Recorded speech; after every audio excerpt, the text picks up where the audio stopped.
வசிச்ச மலை, முக்தி பெற முனிவர் எல்லாம் சுற்றிய மலை.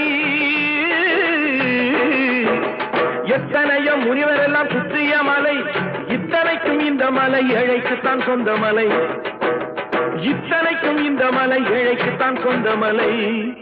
இத்தனைக்கும் இந்த மலை ஏழைக்குத்தான் சொந்த மலை. அந்த மருத மலைக்கு நீங்க வந்து பாருங்க, ஈசன் மகனோடு மனம் விட்டு பேசி பாருங்க.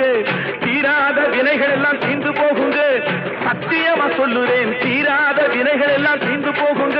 அது தீராவிட்டால் வந்து என்னை கேளுங்க, அது தீராவிட்டால் வந்து என்னை கேளுங்க. மருத மலைக்கு நீங்க வந்து பாருங்க.